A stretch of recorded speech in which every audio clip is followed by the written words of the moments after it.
کی تقریر کا عنوان ہے ووٹ کی شرعی حیثیت۔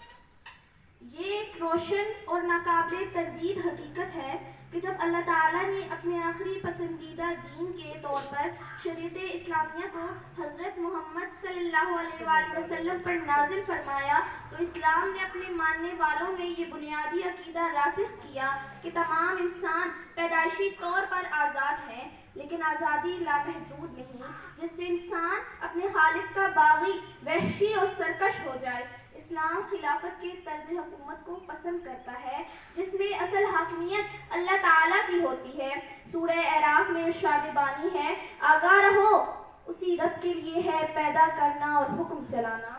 امیر، سلطان اور حکمران اللہ تعالیٰ کے عادلانہ احکام کو نافذ کرنے میں اس کا نائب اور خلیفہ ہوتا ہے۔ یہ مقام بھی اللہ کا عطا کردہ ہے۔ ارشاد باری تعالیٰ ہے، وہ رب تمہیں روئے زمین کا خلیفہ بناتا ہے۔ اسلامی تاریخ کے سنہرے ادوار میں اہل اسلام نے حکومت الہی اور خلافت راشدہ کا ایسا بے مثال نظام دنیا کے بڑے حصے پر قائم کیا کہ اس سے بہتر کسی نظام کا مشاہدہ چشم فلک نے نہیں کیا، جس کے حکمران عدل و انصاف، راست گوئی، پاک بازی، روشن ضمیری اور خدا ترسی و رعایا پروی میں اپنی مثال آپ تھے۔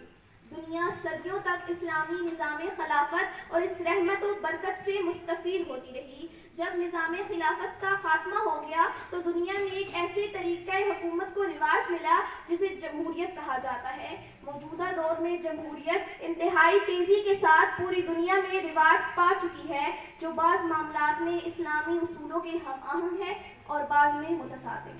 الیکشن در حقیقت جمہوری ممالک کے لیے بہت ہی خاص موقع ہوتا ہے جس کا سارا دار و مدار ووٹ پر ہوتا ہے، جس کا عربی متبادل انتخابات ہے۔ شرعی نقطہ نظر سے ووٹ کی متعدد حیثیتیں ہو سکتی ہیں۔ نمبر 1، شہادت یعنی گواہی۔ ایک لحاظ سے ووٹ کی حیثیت شہادت اور گواہی کی ہے کہ کوئی امیدوار اس عہدے کے لائق ہے یا نہیں۔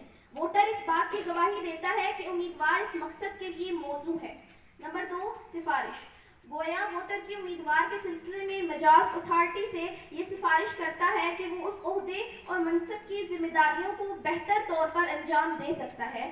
سفارش کے بارے میں قرآن حکیم کا حکم ہے، جو شخص اچھی بات کی سفارش کرے گا اس کے لیے اجر میں سے حصہ ہے، اور جو بری بات کی سفارش کرے گا اس کے لیے گناہ کا بوجھ ہوگا۔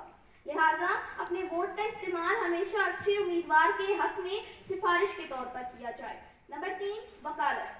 ووٹ کی ایک حیثیت وکالت کی بھی ہے۔ گویا ووٹ دینے والا ووٹ کا استعمال کر کے دو حقیقت کی امیدوار کو سیاسی امور اور کار حکومت کی انجام دہی کے لیے وکیل منتخب کرتا ہے۔ لہٰذا اگر کسی نااہل امیدوار کی وکالت کی اور جیتنے کے بعد اس شخص نے ملک و ملت کے حقوق کو پامال کیا اور ظلم و زیادتی کی راہ دی تو وہ ووٹرز بھی اس کے گناہ میں شریک ہوں گے۔ قرآن کریم میں ارشاد بانی ہے، اور گواہی کو مت چھپاؤ، جس نے گواہی کو چھپایا یقیناً اس کا دل گناہ گار ہے۔ حضرت عبداللہ بن عباس رضی اللہ تعالیٰ عنہ کا قول ہے کہ گواہ کو جہاں گواہی کے لیے طلب کیا جائے تو اس کے لیے سچی گواہی دینا ضروری ہے۔ سیرۃ المائدہ میں ارشاد ہے، اے ایمان والو، اللہ کا حق ادا کرنے والے اور انصاف کے ساتھ گواہی دینے والے بنے رہو، کسی قوم کی دشمنی ناانصافی پر نہ اکسا دے۔ موجودہ دور میں ووٹ کی حیثیت، ضرورت و اہمیت جس قدر اجاگر ہوتی ہے شاید اس تاریخ کے کسی دور نے دیکھی ہو۔ عوام میں شعور اجاگر ہو چکا ہے، انہیں اپنی طاقت کا اندازہ ہو چکا ہے۔